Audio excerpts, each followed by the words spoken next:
ախալքալակ կարս երկաթգծի բացմանը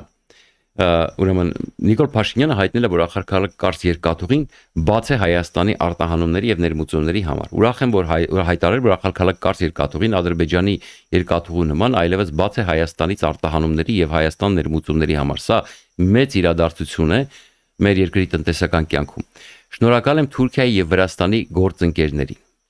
Ուրեմն Ժորժ ջան, տեսեք ինչն է ինձ հունից հանում էստեղ։ Հեսա տնտեսականից խոսանք։ Ուրեմն Թուրքիայի եւ ուրեմն մենք բազմիցս ես նյուանսները ներկայացրել եմ։ Անկամ ներկայացրել եմ, որ ամերիկացիները ոնց են սխմում Թուրքիային, եվրոպացիները ոնց են սխմում Թուրքիային, որ եվրոպական քաղաքական համայնքի Հայաստան գալը դա սարսափելի ազդանշան էր եւ Թուրքիայի եւ Ադրբեջանի համար։ Իրենք չէին ուզենա, որ Հայաստանում դա անցնի, որ Հայաստանի սուբյեկտայնությունն ու դերը սկսեց բարձրանալ, ուրեմն երբ որ ուրեմն Հայաստանը սկսեց դիմել Եվրոպային եւ երբ որ տեսան, որ ռուսները Փաշինյանը հիշում եք, ռուսների հետ էր կապում հույսերը, փորձում էր Պուտինի հետ պայմանավորվել, երբ որ տեսա, որ հնարավոր չի, սկսեց արդեն հասկացա, որ Իրանից մեղրին վերցնում են, ոչ մի ձև չեն ինքը պարզ ասում էր այդ մասին, ես առաջարկում էի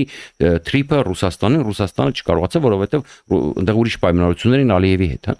Ռուսաստանը չէր ապահովում Հայաստանի տարածքային ամբողջականությունը, ստիպված դիմեցին։ Այս բոլոր process-ները թուրքերը ադրբեջանցիները ճար ունենային,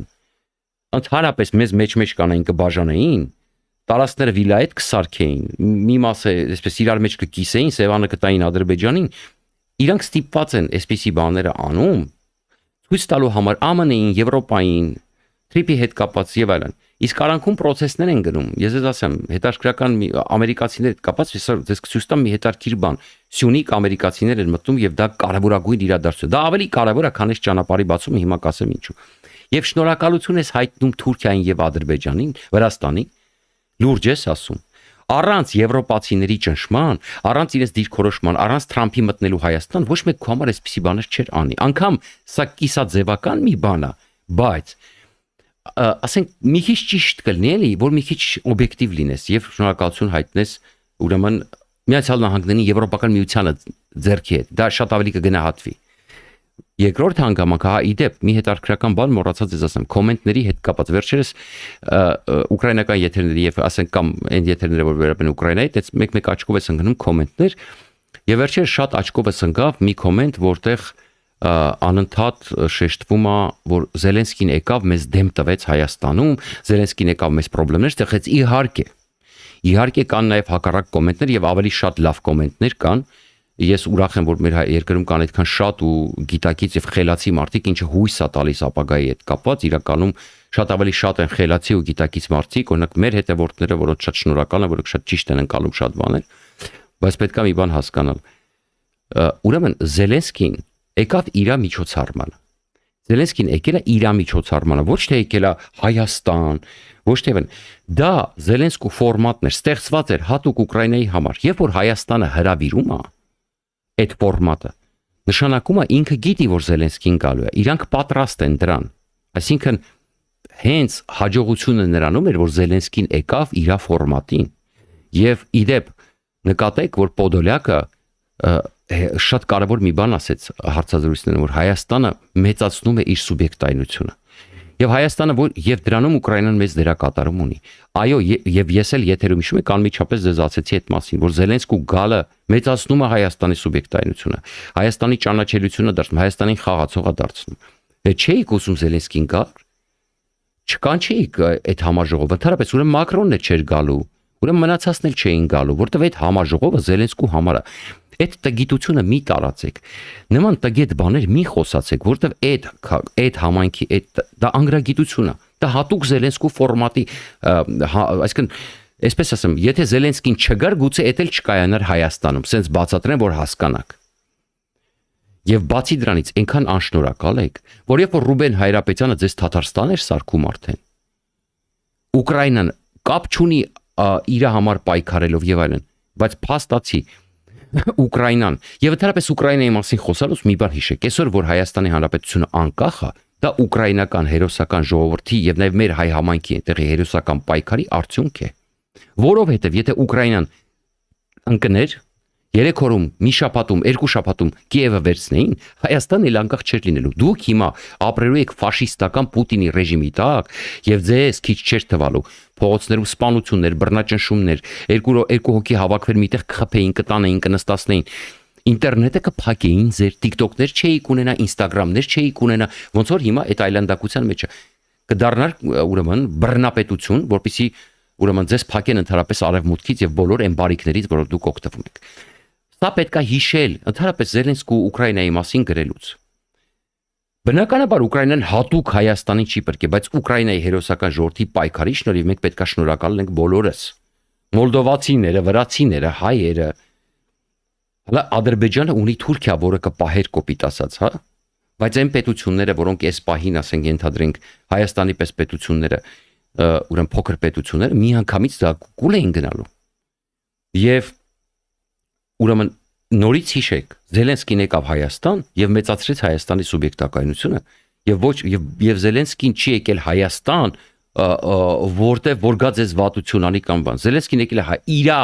ֆորմատը, իրա միջոցառմանն է եկել, որը իրա համար է ստեղծվել։ Ոնց էլ բացատրեմ, որ հասկանաք, ու այդպիսի բաներ մի գրեք եւ եթե կտեսնեք այդպիսի բաներ են գրում, խնդրում եմ պատասխանեք, էլի բացատրեք հատուկ ուրեմն դժվար հասկացողների համար։ Սա էսպես, հիմա ճանապարհի հետ կապված Ժորժ ջան, ինչա ուրեմն այստեղ հետաքրքրական է։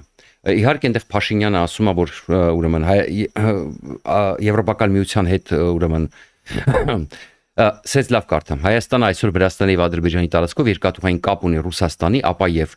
Ռուսաստանի եւ Ղազախստանի տարածքով Չինաստանի հետ, հիմա այլևս Վրաստանի եւ Թուրքիայի տարածքով նաեւ Եվրոպական միության հետ, առաջիկայում Հայաստան, Թուրքիա, Հայաստան, Ադրբեջան, ապա եւ Նախիջևանով Հայաստան-Իրան երկաթուղու բացումն է։ Այս իրադարձությունների կանատես կլինեք առաջիկայում TRIP նախագծի իրագործման արդյունքում։ Դա ասում եմ, էշպիսատ կարունքը կա, իհարկե TRIP-ը տես մի օրում չի կառուցվի, բայց հիմա եկեք մի բան հասկանանք։ Ուրեմն տեսեք, եթե մենք վերցնում ենք ուրեմն Եվրոպական միության հետ կապը, սա էլ մի քիչ չափազանցված է, որովհետև մենք ունենք Վրաստանի հետ սեղծով, որը միանգամից դուրս է գալիս Եվրոպական միություն։ Եվ եթե դուք նայեք լոգիստիկան, ոնց է գնում այդ երկաթգիծը, իհարկե այնտեղ միջերկրական ծով էլ է գնում թուրքական երկաթգիծը, հիմա այս մասին խոսենք, բայց Սևծովով իրանց մոտ տրապիզոնի նավահանգիստն է, եթե չեմ սխալվում, հետևաբար մեզ ձեռ չի տալի, որովհետև Վրաստանը շատ ավելի կարճ է լոգիստիկ թևը եւ բնականաբար Վրաստանով շատ ավելի հարմար է հանել Եվրոպական միություն, հա։ Մենք ունենք ճանապարհ Եվրոպական միություն։ Եթե խոսքը գնում է, այսինքն խոսքը ռուսական ձևով ասի, եթե խոսքը ես էլ եմ հայերենը մոռանում այստեղ, որովհետև այստեղ անգլերենի հետ խառը, ուրեմն եւ նաեւ այսպես աշխատում եմ մի քանի լեզուներով ու ռուսերեն, անգլերեն, չգիտեմ, ուկրաիներեն, այսպես ասա խառնվել է իրար։ Ուրեմն, եթե խոսքը միջերկրական ծովի մասին է, ապա այստեղ կան ուրիշ խնդիրներ, Ժորժ ջան։ Այդտեղ հարցը այդ նույն միջերկրական ծովի, այսինքն նույն այդ երկրները, որոնք դու կարողանում ես հասնել միջերկրական ծովը, մեծ հաշվով Սև ծով էլ կարող ես հասնել։ Առավելությունը կլներ երկու դեպքում։ Եթե դու ուղիղ ճանապարհ բացես, այսինքն Հայաստանով միանգամից երկաթգիծը գնա, որտեղ սենց կարող է մի քանի 100 կիլոմետր, եթե ոչ ավել, երկարում է ճանապարհը, մի քանի 100 կիլոմետր երկաթգծով ճանապարհը երկարում է։ Մի քանի 100 կիլոմետրը նշանակում է ժամանակի կորուստ։ Այդ ժամանակի կորուստի հետ այնտեղ փչացող ապրանքներ կա, չփչացող ապրանքներ կա, մի խոսքով 1000 բան կա։ Երկրորդը ծախսի մեծացումը նշանակում, առանց էլ մենք Եվրասիական տնտեսական միությունում ենք, իրանք Թուրքիան եւ Վրաստանը այլ միությունում են, իսկ Եվրոպական միության տնտեսական գոտում են, եւ բացի դրանից Եվրասիական տնտեսական միության հարկերը եվրոպական ապրանքների նկատմամբ եւ ընդհանրապես իրանք արտահանման եւ ներմուծման քաղաքականությունը Եվրասիական տնտեսական միության, այդ օգուտները գրեթե չնչին է, այսպես ասենք, զգուշ ասենք, չնչին է դարձնում։ Լավ է, որ այսպես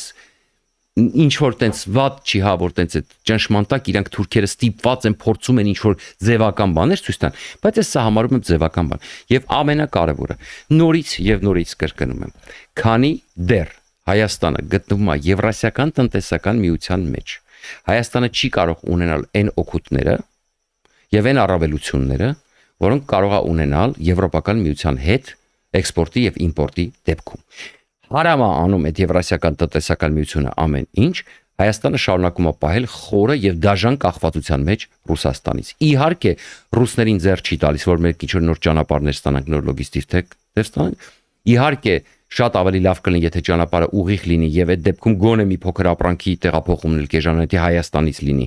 Ուրեմն եւ ուղիղ միջերկրական ծով դա մի փոքր այլ պատմություն է, բայց գլխավորապես առանց էդ էլ մեր պարագայում դժվարը ապրանքների որակի եւ մնացածի հարցում դժվարը եւ մեր պարագայում լրացուցիչ ԵԱՏՄ հարկերը, ԵԱՏՄ կեղտոտ քաղաքականությունը, որը այնպես է անում, որ ուրեմն հնարավորինս քիչ առևտուր ունենաս բացի ԵԱՏՄ-ից այլ երկրների հետ, միևնույնն է սահմանափակում է մեր հնարավորությունները, բայց հուսով եմ, որ անգամ չնչին հնարավորությունը, որ առավելությունը, որ տալիս է այս ամեն ինչը, կօգտագործեն այնպես, որպեսզի Եվրոպական միության հետ առևտրաշրջանառությունը մեծանա եւ տարբերությունը պակասի Ռուսաստանի հետ կախվածությունը փոքրանա։ Հուսով ենք, այդ ամեն ինչը երևալու է թվերով։ Ընտրություններից հետո արդեն կսկսեն հրապարակել երամսյակային թվեր եւ այլ այսպես շարունակ կվարտալային թվեր, չգիտեմ։ Մենք կտեսնենք արդեն, որտեղ գլխավորը տնտեսությունն է եւ կտեսնենք որքանով են իրականում մեր իշխանությունները շահագրգռված դիվերսիֆիկացիայի մեջ։